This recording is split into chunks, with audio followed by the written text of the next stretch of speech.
Good morning, this is Shelby Law with the Great Basin Smoke Dispersion Briefing for Friday, April 2nd, 2021. Precipitation for the past 30 days is shown here with the observed amounts on the left and the percent of normal on the right.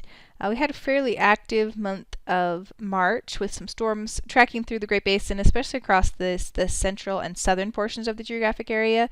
You can see that precipitation was actually above normal for the month of March for western Utah, southern Utah, and parts of eastern Nevada, but below normal over western and southern Nevada and much of Idaho and western Wyoming. So kind of a mixed bag for precip for the month of March.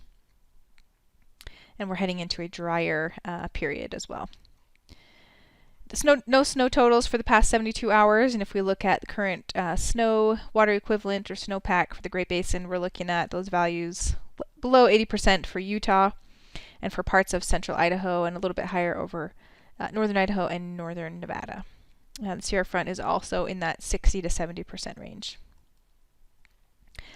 This morning's satellite imagery is showing clear skies across the Great Basin for the most part. There's a little bit of moisture across southern Utah here, but we are expecting a big warm-up over the next few days to the Great Basin with a high pressure building in. Above normal, near record-setting temperatures expected for this coming Easter weekend.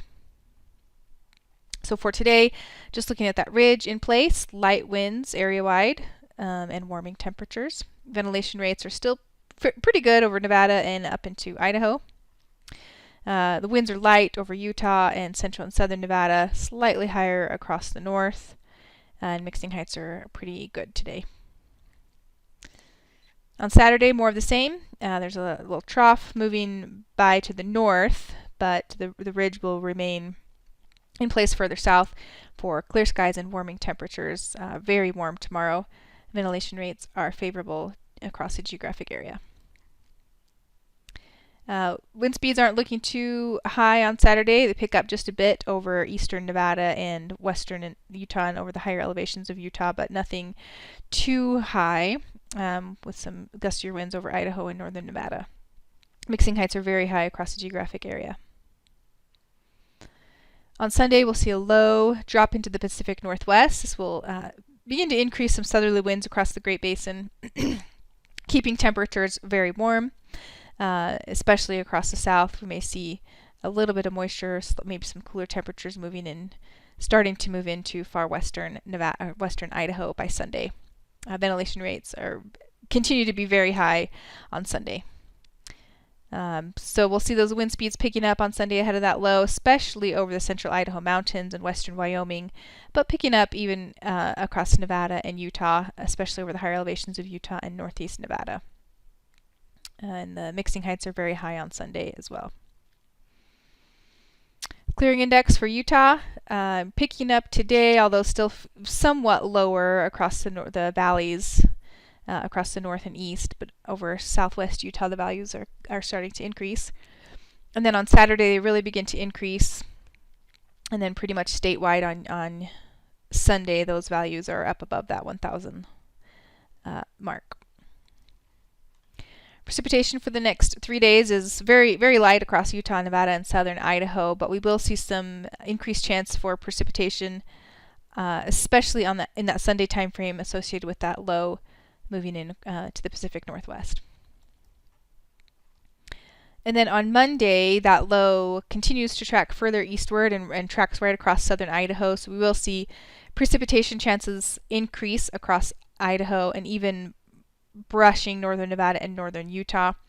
The big change to look for on Monday is an increase in wind across Nevada and Utah.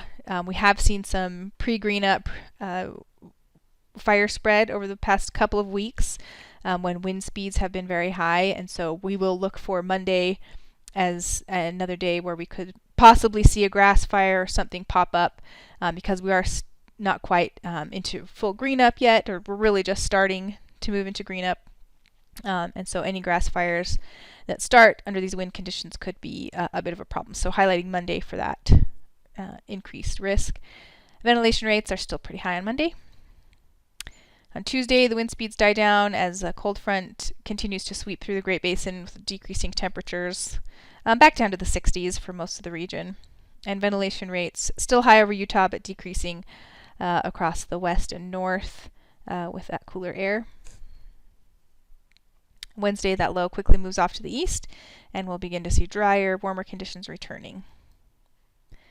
And warm and dry conditions continue into Thursday. So the precipitation accumulations for days 4 and 5, this includes that Monday through Tuesday time period where we'll see that low trek across Idaho and Wyoming. That's where the bulk of the precip will be, with some lighter showers over northern Nevada and northern Utah. And the extended forecast heading into the second week of April, the 9th through the 15th, putting some cooler temperatures along the west coast, but warm across the central and east, kind of putting the Great Basin right in the middle there, but below normal chances for precipitation area-wide through that time frame. This concludes today's smoke dispersion briefing. Please check back on Monday for the latest updates.